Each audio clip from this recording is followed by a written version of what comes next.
Is teaching figurative language on your to-do list this year? I sure hope so, because figurative language is one of the best ways to add some pep in your students' writing. It's one of the best ways to bring their writing from pretty good to wow. Welcome to Sarah's Writing Spot. I'm Sarah, and today we're going to talk about teaching figurative language. We'll talk about a figurative language definition, the difference between literal versus figurative language examples, and books for teaching figurative language. By the end of this video, you'll have everything you need to get started. It's really a piece of cake. I'm going to start with a little story that goes way back to when I first started teaching right out of college. And so I first started as a third grade teacher. And I remember the feeling of walking down the hallways and looking at all the writing that was proudly displayed on the walls outside of everybody's classroom. And I noticed that the writing from the veteran teachers' students was always way better than mine. And I used to think, well, what is happening with my students' writing? What am I missing? Must not be teaching them something. And soon to find out, it was figurative language. I was completely missing the boat on this. I wasn't teaching it at all. I was spending so much time focused on the basic format of writing, the topic sentence, the juicy details in the middle, and the closing, that I totally left out figurative language. So once I started adding it to my lessons, wow, it was such a difference in what my students produced. So let's talk a little bit about what I learned and the strategies that I still use today. So I like to focus on just one type of figurative language at a time. I really feel like if you throw it all at them at once, it's really overwhelming, and they just really aren't going to internalize it and use it as much as if you just focus on one at a time. And one at a time just might be one lesson or one day at a time. Now, I usually like to use similes, for example, to start with. And so what I might do is open the unit by just reading a picture book that's all about similes, telling students what a simile is, and then looking for them in the story. There's a lot of great picture books out there with all different types of figurative language. Then after I read the story, we usually brainstorm as a group of similes that they've heard of before or that they can come up with on their own.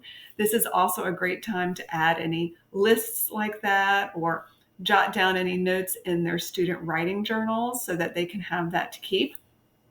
But then there's also another step. I wouldn't teach it just in isolation. I think the other piece to this part is to show students how to use it in their writing. So we don't want to just teach what it is. We want to teach them how to use it in their writing. Now, I think we can agree that beginning writers are so overwhelmed with all the different parts of writing that they're not throwing in all this figurative language naturally in their rough drafts. They just aren't. They're thinking too hard about indenting, capital letters, spelling, just basic complete sentences, that figurative language is probably pretty low on their list of what to do when they're writing that rough draft. So what I like to do is I like to remind students of figurative language in the revision process. And so what I might do is I always give my students a revising and editing checklist. And so if we've just started figurative language, on that revising list, I might have one space that says, find a place to add a simile in your story. And so it forces them to go back into their writing and add a simile. It also shows you that's what good writers do. That's what revision is all about. We don't get it perfect the first time. It's all about going in and making your writing better. Now, like I said, I wouldn't overwhelm them in the beginning. I would just build on that. And then if you teach another type of figurative language, then in the next writing piece, maybe they need to add a simile and a metaphor when they're revising. And just take the whole year to build on that. So throughout the year, by the end of the year, then maybe they're adding 4 or 5 types of figurative language to their writing after they finish the rough draft. But it's going to take a long time, usually years, for students then to start incorporating that into their writing habits and start to naturally add it in that rough draft. I really feel strongly that forcing them to go back and do it during the revision process is really where we need to start if they're beginning writers. So what is the difference between literal versus figurative language? This is another strategy I like to use when I'm introducing figurative language for the first time. So oftentimes I'll pick two sentences that are similar, but one is stating something literally, one is stating something figuratively. And what I do is I might put two sentences up on the board, like my feet hurt, and then my feet are killing me.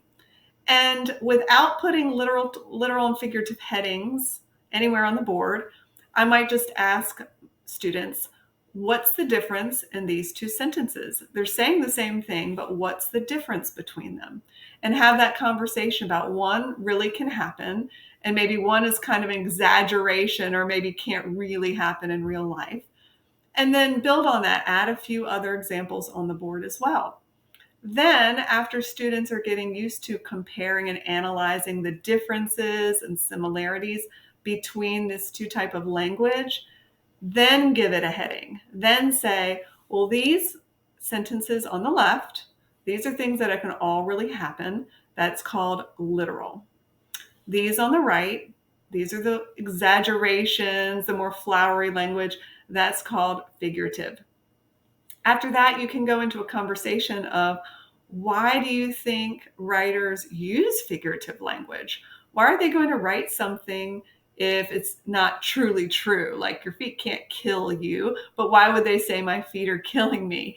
And talk about how fun language can be. We can be really creative with it. See if they notice or can recognize any of these types of language in a chapter book they may be reading. And that could be a reading activity, is read a chapter and write down examples of figurative language that you see that author using. So what are the examples of figurative language that you can teach? Well, there are many, but I have a few of my favorites that I think is age appropriate and fun for kids to learn and use. So these are the main 7 types of figurative language that I like to teach. I usually start with a simile. A simile is comparing two things using like and as. So for instance, if I said, her eyes are as blue as the sky, that would be a simile. I usually go to metaphors next because they're very similar, but metaphor is much stronger. It's saying that something is something else. So like my last example, I wouldn't say her eyes are as blue as the sky. I could say her eyes are a blue sky. You're saying it is that item. So metaphors are a little bit stronger. They're a little more challenging, but it's a good time to teach those together. Onomatopoeia is a really fun one. It's just a very fancy word for sounds in writing. So words like bam or zing or fling, those are examples of onomatopoeia. Kids love it. You can teach that at any age. Alliteration. I like to teach alliteration with titles. It's fun to use alliteration for that purpose. So alliteration is when the beginning sounds are similar, like Krispy Kreme or Dunkin' Donuts or Best Buy would be real life examples. And so I tell students, if you want to perk up a title or a heading, want to make it more interesting, try to think how you can make those beginning sounds sound similar. Personification is fun. It's simply just like it says person at the beginning. It's like you are taking an inanimate object like the sun and giving it human characteristics. So you're personifying it. Like if I said, instead of the sun was shining, if I said the sun was smiling down on me, that would be an example of personification. It's fun to draw pictures of those. I like to do that. That's kind of fun because you're kind of turning that item into a person. Hyperbole is fun. You'll find that a lot of our kiddos use hyperbole in their everyday language. This backpack weighs a ton, or this is taking forever. Those are hyperbole, which is exaggeration. So kids know how to exaggerate. And the last one is idiom. Idioms are lots of fun. Kids think they're fun too because some they may have heard before and they didn't even really know what they meant, but they'll find that they use idioms and they didn't even know it. Some that I grew up with were hit the hay. My mom used to always say, it's time to hit the hay. It's time to go to bed. And I'm an identical twin. So I used to always hear, you two are like two peas in a pod. And so I'm familiar, very familiar with that one. So it's fun to come up with, brainstorm a list of idioms, read books about idioms, list them in your journal. So these are all that I like to use with my students throughout the year. But like I said, I don't throw it to them all at once. We pick one, dig into it for a day or two, practice using it in your writing before we move into another one. What are the best books for teaching figurative language? So you may not know this about me, but I was actually an elementary school librarian for 8 years. I loved it. I love picture books. I love children's chapter books, all things literature. So this was something fun. I used to always pull books for classroom teachers or use them myself. And so there's a picture book for every type of figurative language out there. You can simply go to Google, type in the type of figurative language you want to use, like idiom, and then put picture book. I like to teach with picture books the best. They're so visual and colorful. And so, and then once you've done a Google search, click on images so you can see the photos of the book recommendations. That's what I like to use. And so I would really recommend this as a great way to introduce it. All kids love a read aloud. I can tell you that after teaching for 20 years, the number one best way to get everyone's attention and keep it engaged is through books and picture books, no matter what age. So this is a great way to introduce it.